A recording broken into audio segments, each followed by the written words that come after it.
Salam sejahtera bagi kita semua. Perkenalkan, nama saya Jessica Nomi Cynthia Butar-Butar dengan NIM 210306092, Prodi Peternakan, Fakultas Pertanian, dosen pembimbing Ibu Tati Fidianasari SPTMP, Universitas Sumatera Utara. Saya akan menjelaskan soal yang telah diberikan oleh dosen saya. Soal pertama, jelaskan pengertian dan fungsi mineral secara umum pada tubuh ternak.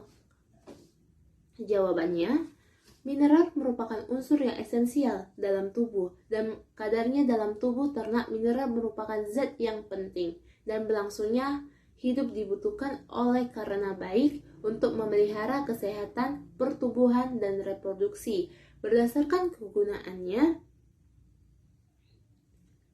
dalam aktivitas hidup, mineral dapat dibagi menjadi dua golongan, yaitu golongan esensial dan golongan tidak esensial. Berdasarkan jumlahnya, mineral dapat dibagikan menjadi dua mineral, yaitu mineral makro dan mineral mikro. Secara umum, mineral esensial berfungsi sebagai pembangunan tulang dan gigi. Mineral bersama-sama protein dan lemak, pembentukan otot, organ tubuh, sel darah, dan jaringan lunak lainnya. Di samping itu, mineral juga berperan dalam mempertahankan keseimbangan asam dan basa, mempertahankan kontraksi daging, dan memainkan peranan penting untuk berfungsinya urat syaraf secara normal. Sebagai mineral esensial juga berfungsi untuk mempertahankan tekanan osmotik. Bagian dari hormon atau sebagai aplikator dari enzim mengatur metabolisme transport zat makanan ke dalam tubuh, permeabilitas membran sel, dan memelihara kondisi ionik dalam tubuh jika mineral yang dikonsumsi kurang atau lebih dari yang dibutuhkan. Akan menyebabkan negatif pada ternak yang kekurangan mineral akan mengalami penyakit yang disebut dengan penyakit defisiensi mineral. Penyakit ini dapat mengakibatkan penurunan bobot badan pada ternak, kekurusan, serta penurunan daya produksi dan reproduksi. Fungsi-fungsi mineral secara umum yaitu 1. Pembentukan bagian dari kerangka gigi dan hemoglobin. 2. Mempertahankan keseimbangan asam basa yang tepat dalam cairan tubuh. 3. Mempertahankan tekanan osmotik seluler. 4. Mempertahankan keasaman yang tepat dari getah pencernaan. 5. Mencegah kekejangan. 6. Mempertahankan kontraksi yang tepat dari urat daging. 7. Adanya hubungan dengan fungsi vitamin dan pembentukan tubuh. Mineral harus disediakan dalam jumlah yang cukup dan perbandingan yang tepat. Integrasi mineral. Soal nomor 2 yaitu jelaskan fungsi mineral makro dan mikro pada tubuh ternak. Jawabannya, fungsi mineral makro pada tubuh ternak yaitu 1. Kalsium atau Ca, memiliki fungsi untuk pembentukan tulang dan gigi, pembentukan darah, kontraksi urat daging. 12% terdapat dalam air susu. 2. Fosfor atau P, memiliki fungsi untuk pembentukan tulang dan gigi, metabolisme energi, bagian dari DNA dan RNA. 0,09% terdapat di dalam air susu. 3. Natrium atau Na, memiliki fungsi untuk keseimbangan asam basa, osmoregulasi, transmisi syaraf. 4. Klorida atau Cl, memiliki fungsi untuk keseimbangan asam basa, osmoregulasi, sekresi cairan atau Gratrix. 5. Kalium, memiliki fungsi untuk keseimbangan asam basa, osmoregulasi, eksitasi saraf dan otot, aktivator enzim. 6. Magnesium atau Mg, memiliki fungsi untuk pembentukan tulang, aktivator enzim untuk metabolisme karbohidrat dari lipid. 7. Mangan atau Mn, memiliki fungsi untuk aktivator enzim pembentukan tulang, pembentukan fungsi mineral mikro dalam tubuh ternak yaitu 1. Zinc atau Zn, memiliki fungsi komponen yang aktivator enzim penyembuhan luka. 2. Ferum atau Fe, memiliki fungsi untuk pembentukan hemoglobin, bagian dari sistem enzim. 3. Kupru atau Cu, memiliki fungsi untuk pembentukan hemoglobin, pigmen, dan koenzim. 4. Iodin atau L, memiliki fungsi untuk konstituen hormon triprot, pembentukan hormon triloksin. 5. Sulfur atau S, memiliki fungsi sintetis protein mikroba, otot, dan asam-asam lemak. 6. Koprit atau CO, memiliki fungsi bagian dari vitamin B12 untuk pertumbuhan mikro rumen. 7. Fluoride atau F, memiliki fungsi esensial untuk hewan-hewan di laboratorium. 8. Selenium atau Se, memiliki fungsi sebagai metaloenzim dari enzim glutathionate peroxidasi yang berfungsi untuk menghilangkan H2O2 berasosiasi dengan vitamin E. Sistem imunitas. 9. Molybdenum atau Mo, memiliki fungsi sebagian dari enzim sulfid oksidase yang berfungsi untuk oksidasi sulfid mineral. Video yang kedua yaitu tentang vitamin. Soalnya jelaskan pengertian vitamin. Jawabannya, vitamin adalah substansi organik yang dibutuhkan oleh tubuh ternak dalam jumlah yang sangat sedikit, berguna untuk mengatur berbagai proses dalam tubuh agar berjalan normal, termasuk kesehatan, pertumbuhan, dan reproduksi. Secara umum, yang dimaksud dengan vitamin dapat dinyatakan sebagai 1. Senyawa organik yang terdapat di alam. 2. Komponen bahan makanan namun berbeda dengan karbohidrat, lemak, protein, dan air. 3. Terdapat dalam bahan pakan, tapi dalam jumlah yang sedikit. 4. Merupakan nutrien esensial. 5. Berguna mengatur beberapa proses dalam tubuhnya agar berjalan normal. 6. Bila sampai terjadi defisiensi, akan terjadi penyakit defisiensi yang spesifik. Penyakit defisiensi vitamin sering disebut dengan hipervitaminosis. Soal kedua, jelaskan sifat umum pada vitamin. Jawabannya, ada beberapa macam vitamin yang akan rusak oleh beberapa macam pengaruh-pengaruh tertentu seperti oksigen, sinar, panas, dan mineral. Oleh sebab itu, dalam penyimpanannya harus dihindari pengaruh-pengaruh itu dan kestabilan masing-masing pada vitamin. Pengaruhnya tidak sama berdasarkan kestabilannya, urutannya yaitu B12, kolin, niacin, asam pantotenat, vitamin D, vitamin E, dan vitamin A. Berdasarkan kelarutannya, vitamin dibagi menjadi 2 bagian, yaitu 1. Vitamin yang larut dalam lemak, contohnya A, D, E, K. 2. Vitamin yang larut dalam air, contohnya B dan C.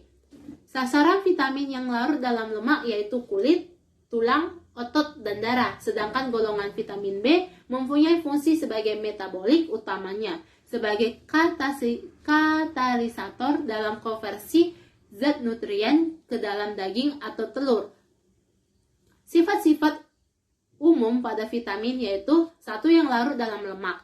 Sifat-sifatnya yaitu terdiri dari unsur CHO. 2. Mempunyai bentuk provitamin atau prosedur vitamin yang bisa diubah menjadi vitamin dalam tubuh, contohnya provitamin A dan provitamin D. 3. Tidak terdapat di semua jaringan. 4. Penyusun struktur jaringan. 5. Diserap bersama lemak. 6. Dikeluarkan melalui feses. 7. Kurang stabil, dapat dipengaruhi oleh cahaya oksidasi. 8. Secara fisiologi, vitamin yang larut dalam lemak dibutuhkan dalam pengaturan metabolisme. 2. Vitamin yang larut dalam air memiliki sifat-sifat yaitu 1. Tidak hanya tersusun oleh CHOSN atau CO. 2. Tidak ada dalam provitamin, contohnya triptofan bisa diubah menjadi niacin, tetapi niacin tidak disebut dengan provitamin. 3. Terdapat di semua jaringan. 4. Vitamin yang larut dalam air sebagai besar terlibat dalam transfer energi karena vitamin ini ada di setiap jaringan hidup. 5. Diserap dengan proses difusi. Biasanya artinya penyerapan sederhana seiring dengan penyerapan air dari saluran pencernaan masuk ke dalam sel darah. 6. Tidak disimpan secara khusus namun di dalam tubuh. 7 dikeluarkan melalui urin, tapi kadang-kadang juga dikeluarkan melalui feses. 8 relatif stabil. Soal nomor 3 yaitu jelaskan jenis-jenis vitamin pada tubuh ternak. Jawabannya, jenis-jenis vitamin yaitu 1. Vitamin A atau retinol. Asam retinolik merupakan nutrisi yang penting untuk organ penglihatan, pertumbuhan tubuh, pembelahan sel, kesehatan sistem reproduksi, dan menunjang sistem kekebalan pada tubuh. 2. Vitamin D atau kalsiferol adalah membantu penyerapan kalsium sehingga kesehatan tulang dan gigi lebih terpelihara. Oleh karena itulah, vitamin ini juga berperan dalam mencegah berbagai penyakit tulang, termasuk dalam osteoporosis. 3. Vitamin E menjadi suplemen paling populer karena fungsinya sebagai antioksida dan pelindung sel-sel tubuh dari kerusakan. 4. Vitamin K yaitu berfungsi untuk membantu pembekuan darah dalam tubuh karena vitamin K membantu untuk pembentukan protrombin yang sangat berguna untuk pembekuan darah pada saat terjadi luka. Apabila tubuh kekurangan vitamin K, maka bisa terjadi pendarahan dalam tubuh. Darah akan sulit menggumpal. 5. Vitamin B1 atau tiamin memiliki fungsi pada tubuh yang salah satunya perannya dalam penggunaan karbohidrat menjadi sumber energi bagi tubuh. Vitamin B1 dapat membantu menjaga fungsi syaraf agar tetap baik.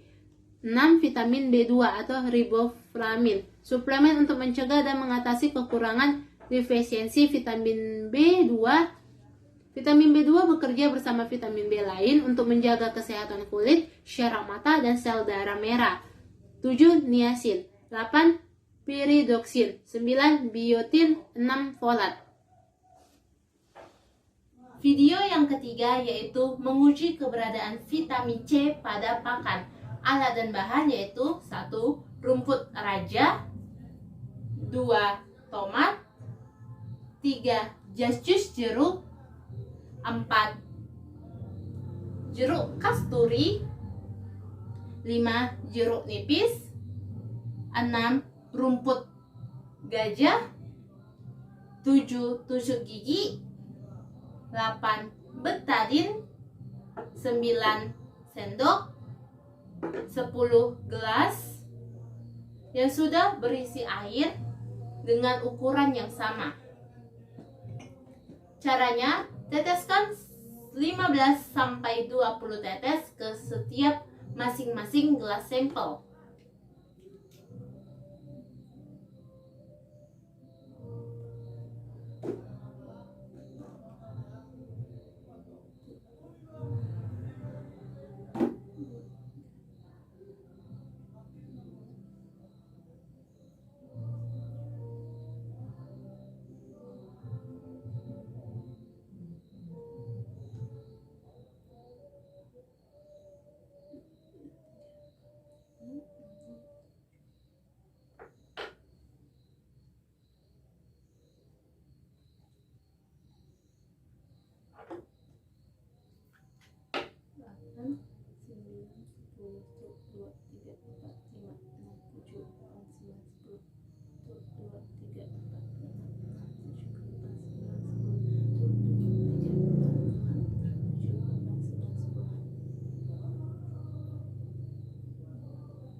Cara kedua, kita aduk biar betadin dengan air tercampur dengan rata.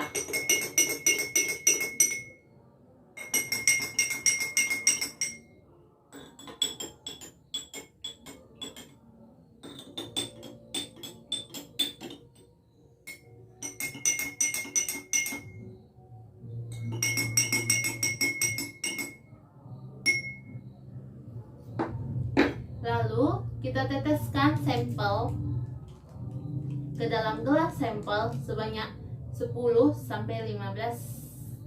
tetesan.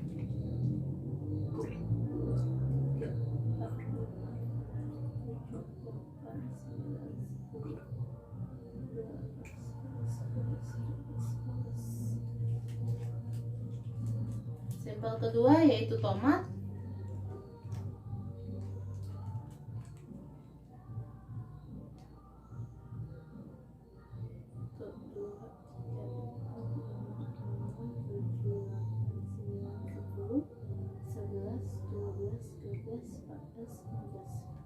Oke. Sampel ketiga yaitu jus jeruk.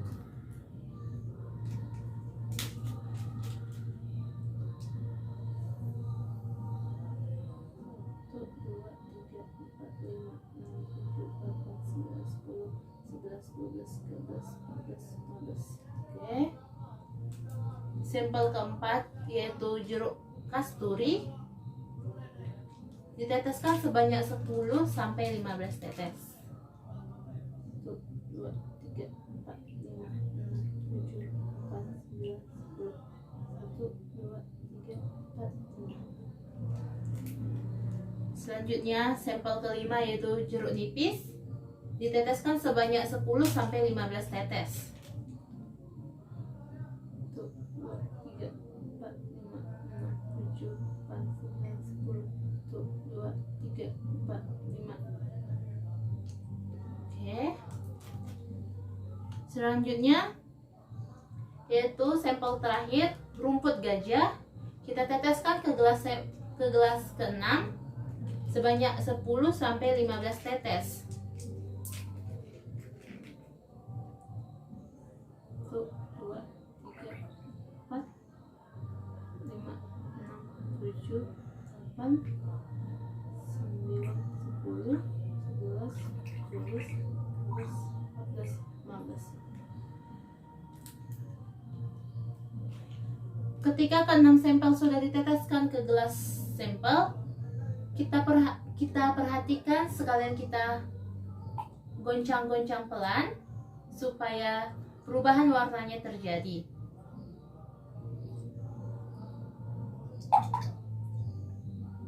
Selanjutnya ke gelas yang kedua, yaitu gelas yang diteteskan dengan sampel tomat.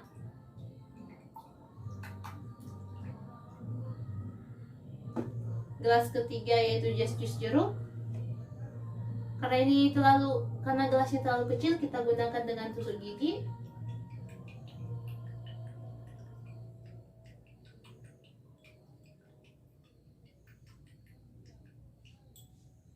Baiklah, gelas keempat yaitu jeruk nipis. Kita aduk juga dengan tusuk gigi.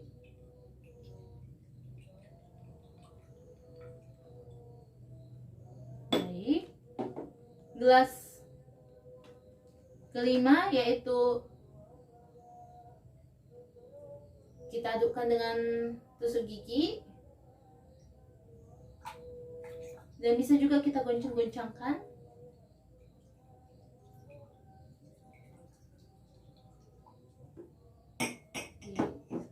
Selanjutnya gelas ke-6 yang yang diteteskan dengan rumput gajah. Kita goncang-goncangkan.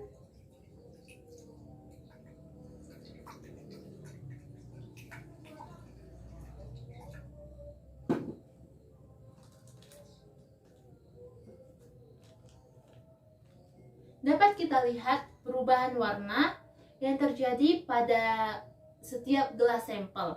Pada gelas sampel, perubahan warna betadin berubah menjadi warna hijau, yang membuktikan bahwa rumput raja itu mengandung vitamin C. Selanjutnya pada tomat, warna dari betadin itu berubah menjadi bening, lumayan agak bening setelah diteteskan oleh sampel tomat. Berarti tomat juga mengandung vitamin C. Selanjutnya pada jus jeruk, perubahan warna yang terjadi oleh sampel jus jeruk setelah diberikan betadin. Berarti pada gelas ketiga juga mengandung vitamin C. Pada gelas keempat yang diteteskan oleh jeruk kasturi, membuktikan bahwa perubahan warna yang diakibatkan oleh betadin itu berubah menjadi lebih jernih, ini berarti vitamin C berada di gelas keempat. Selanjutnya gelas kelima yang diteteskan oleh jeruk nipis.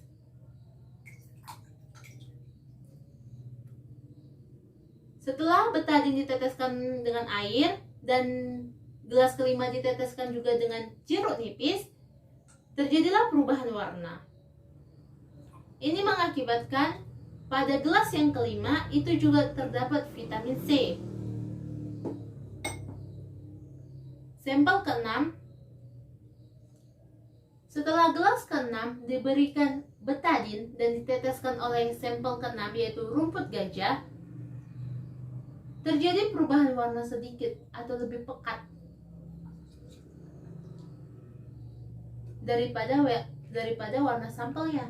Ini mengakibatkan bahwa di sampel ke-6 itu terdapat sedikit vitamin C. Pada kesimpulannya, percobaan uji vitamin ini juga menggunakan betadin sebagai bahan penguji untuk mengetahui keberadaan vitamin C. Di kemasan betadin itu terdapat povidone iodin sebanyak 10%, setara dengan iodin 1%. Iodin ini menjadikan indikator karena reaksi antara asam askarbot dalam vitamin dengan iodin akan mengalami perubahan warna dari iodin hingga larutan yang terdapat pada vitamin C warnanya akan lebih jernih. Tetapi jika pada sampel tersebut tidak terdapat vitamin C, warnanya akan lebih pekat. Itu mengakibatkan rendahnya vitamin C pada setiap sampel. Terima kasih Bu. Sekian dari tugas saya. Mohon maaf bila saya melakukan kesalahan selama saya melakukan presentasi ini. Akhir kata dari saya, terima kasih Bu.